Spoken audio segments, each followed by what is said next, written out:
क्या अब नहीं बनेगी मोदी सरकार? चौथी बार के लिए क्या बोल गए गडकरी? मोदी सरकार बनने की कोई नहीं गारंटी। जी दोस्तों, ये सवाल अब सत्ता के गलियारों में खूब गूंज रहा है, क्योंकि एक तरफ केंद्र की मोदी सरकार बार बार इस बात को दोहरा रही है कि चौथी बार यानी 2029 में फिर वो बम्पर जीत हासिल करने वाले हैं। वहीं दूसरी तरफ केंद्र में मंत्री और बीजेपी के दिग्गज नेता नितिन गडकरी इसकी कोई गारंटी लेते नहीं दिखाई दे रहे। उनका मानना है कि चौथी बार बीजेपी की सरकार आए ऐसी कोई गारंटी नहीं है। अब गडकरी ने ये सब क्यों कहा और इसके पीछे की क्या वजह है, ये भी हम आपको बताएंगे। दोस्तों, 2024 के लोकसभा चुनाव में बीजेपी का जो हाल हुआ वो किसी से नहीं छिपा। कांग्रेस ने जबरदस्त वापसी की तो वहीं बीजेपी अपने ही जाल में बुरी तरह फंस गई। अब ऐसे में गडकरी का ये बयान आने वाले विधानसभा चुनाव पर असर डाल सकता है। क्या कहा है गडकरी ने, अब हम आपको ये बताते हैं। दरअसल केंद्रीय सड़क परिवहन मंत्री नितिन गडकरी का यह बयान काफी चर्चा में है। उन्होंने केंद्रीय मंत्री रामदास अठावले को लेकर मजाकिया अंदाज में कहा कि हमारी चौथी बार सरकार बनने की कोई गारंटी नहीं है, लेकिन कोई भी सरकार आए रामदास अठावले का फिर से मंत्री बनना तय है। Ramdas Athawale Republican party of India के प्रमुख हैं और वो एनडीए की तीनों सरकारों में मंत्री रहे हैं। आपको बता दें कि गडकरी ने यह बयान महाराष्ट्र के नागपुर में आयोजित एक कार्यक्रम में दिया। इस कार्यक्रम में केंद्रीय मंत्री रामदास अठावले भी मंच पर मौजूद थे।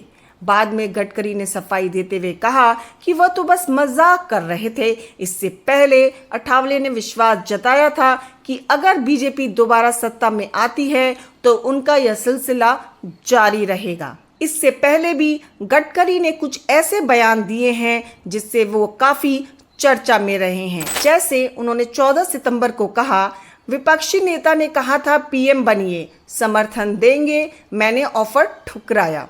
15 सितंबर को कहा, हमारे यहाँ न्यूटन के पिता हैं, फाइल पर वजन डालते ही आगे बढ़ जाती है। गडकरी बोले, शिवाजी की प्रतिमा स्टील की होती तो नहीं गिरती। पीएम, सीएम, डिप्टी सीएम माफी मांग चुके। 20 सितंबर को कहा, राजा ऐसा हो जो आलोचना झेल सके।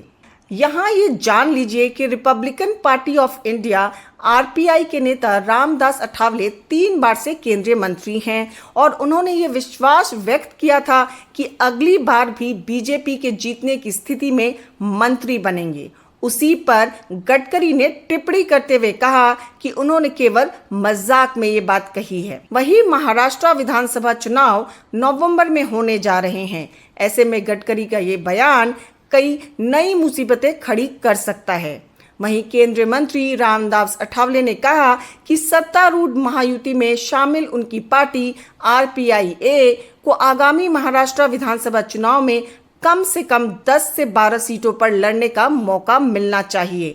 नागपुर में संवाददाता सम्मेलन को संबोधित करते हुए अठावले ने कहा कि आरपीआई अपने पार्टी चिन्ह पर चुनाव लड़ेगी और विदर्भ में 3 से 4 सीटें मांगेगी, जिनमें उत्तर नागपुर, उमरेड, यवतमाल में उमरखेड़ और वाशिम शामिल है। लेकिन आगे क्या होगा महाराष्ट्र में, इस बार जनता जनार्दन किसे जिताने वाली है, ये देखने वाली बात होगी।